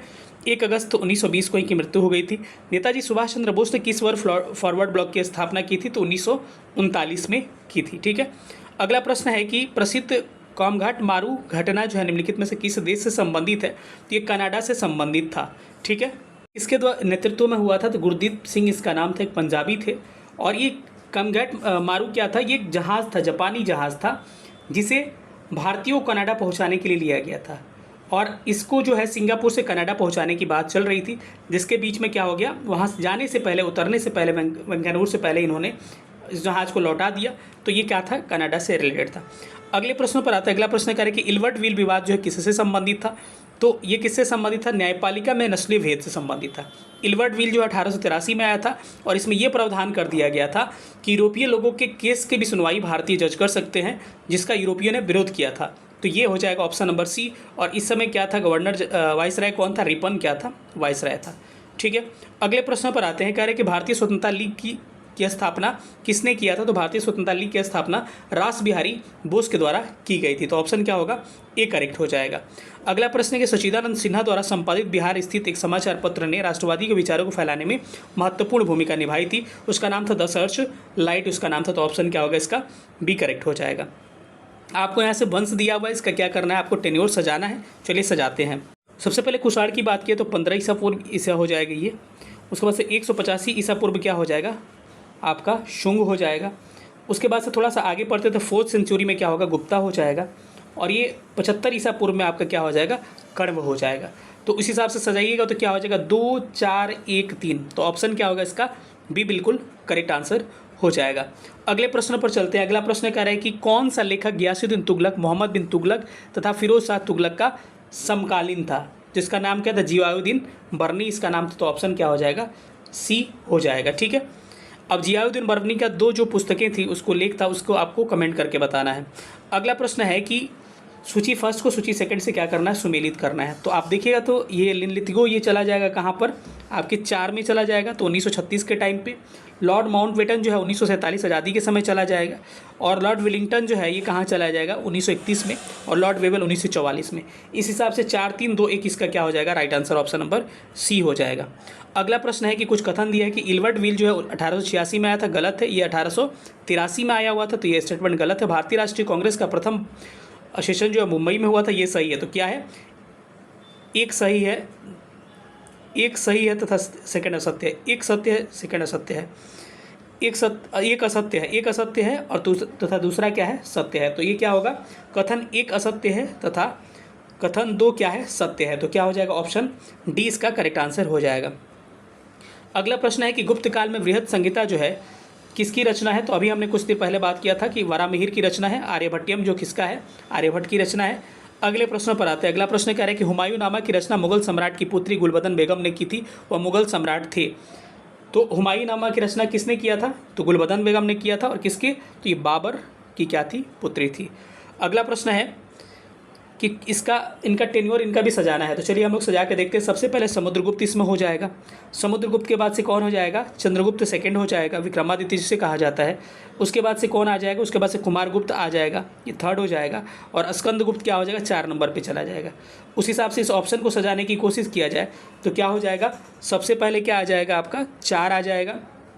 सबसे पहले आपका 2 आएगा, 2 के बाद से 4 आएगा, 4 के बाद से 1 आएगा, 2 4 1 और उसके बाद से क्या आएगा, 3 आएगा। तो ऑप्शन नंबर क्या होगा, ऑप्शन नंबर इसका बी क्या होगा, 2 1 मिनट इसको सजाइएगा तो सबसे हाँ 2 4 1 3 बी क्या होगा इसका राइट आंसर हो जाएगा। अगले प्रश्न आते हैं मथुरा मूर्तिकला शैली किसके शासन में प्रारंभ हुआ था? तो ये मथुरा मूर्तिकला जो है कुषाणों के समय स्टार्ट किया गया था। तो ऑप्शन क्या होगा डी करेक्ट हो जाएगा। अगला प्रश्न है कि 1880 में लॉर्ड लिटन ने सर रिचर्ड स्ट्रेची की अध्यक्षता में स्ट्रेची आयोग का गठन किया था। यह किस से संदर्भित था? तो ये अकाल का आयोग था। तो क्या हो जाएगा बी करेक्ट हो जाएगा। अगला प्रश्न है कि बलबन के शासनकाल में तुर्गिल खां का विद्रोह कहाँ हुआ था? तो तुर्गिल खां कहाँ विद्रोह किया था? तो बंगाल में किया था। तो ऑप्शन सी करेक्ट हो जाएगा। अगला प्रश्न है किस तिथि को बंगाल विभाजन किया गया था? तो आपको पता है कि बंगाल विभाजन की घोषणा 1900 किस तिथि को बंगाल विभाजन की घोषणा की गई थी? तो 19 जुलाई 1905 को। कई बुक में 20 जुलाई देता है, लेकिन इसी के साथ आप जाइएगा अगर दोनों ऑप्शन रहता है तो। लेकिन ये लागू कब से हुआ? 16 अक्टूबर 1905 से लागू हुआ और कलकत्ता टाउन हॉल से 7 अगस्त 1905 से स्वदेशी आंदोलन की शुरुआत होती है। तो ऑप्शन क्या होगा ए करेक्ट होगा। सुरेंद्र नाथ बनर्जी ने कहा था कि बंगाल हमारे ऊपर बम की तरह, बंगाल विभाजन बम की तरह गिरा हुआ है। तो याद रखिएगा इस प्रश्न को, ठीक है। अगला प्रश्न किस मुद्दे पर सूरत में भारतीय राष्ट्रीय कांग्रेस का विभाजन हो गया था? तो देखिए भारतीय राष्ट्रीय कांग्रेस में एक प्रॉब्लम चला था स्वदेशी आंदोलन के समय। क्या चला था उसमें? ये था कि गरम दल वाले जो एक्सट्रीमिस्ट्स थे वो चाहते थे कि इस आंदोलन को भारत के अन्य राज्यों में, बंगाल से अन्य राज्यों में भी फैलाया जाए। और वही जो है मध्यम वर्गीय जो थे, नरम दल वाले मॉडरेट्स थे, ये चाहते थे कि नहीं जाए अदर जगह। तो इसको लेकर स्वदेशी आंदोलन चला था। तो यही विभाजन। तो ऑप्शन क्या होगा बी इसका करेक्ट आंसर हो जाएगा। किस वर्ष समाजवादी पार्टी कांग्रेस का गठन किया गया था? तो 1914 में हुआ था। आचार्य नरेंद्र देव, जयप्रकाश नारायण, मीनू मसानी, इन्होंने मिलकर, ये सब लोग मिलकर इसकी स्थापना की थी। जिसके अध्यक्ष किसे बनाया गया था? जिसका अध्यक्ष नरेंद्र देव को और सचिव किसे बनाया गया था? सचिव जयप्रकाश नारायण को बनाया गया था। देखिए बिहार सोशलिस्ट पार्टी जो है 1931 में बनी थी। जयप्रकाश नारायण, फूलन प्रसाद वर्मा, बहुत लोगों का इसमें हाथ था, ठीक है। अगले प्रश्न पर आते हैं। अगला प्रश्न कह रहे हैं कि 1857 के विद्रोह के समय दिल्ली में कंपनी के राजनीतिक एजेंट जो था कौन था? तो इस ये कंपनी का राजनीतिक एजेंट का नाम क्या था? आपसे ये पूछा है। तो इसका राइट आंसर ऑप्शन क्या हो जाएगा? ऑप्शन साइमन फ्रेजर हो जाएगा, ठीक है। अगले प्रश्न पर चलते हैं। अगला प्रश्न कह रहे हैं कि जवाहरलाल नेहरू द्वारा अपनी बेटी को लिखे गए पत्रों से युक्त कौन सा प्रकाशन था जो विभिन्न ऐतिहासिक घटनाओं और वैश्विक विकास के बारे में जानकारी देता था?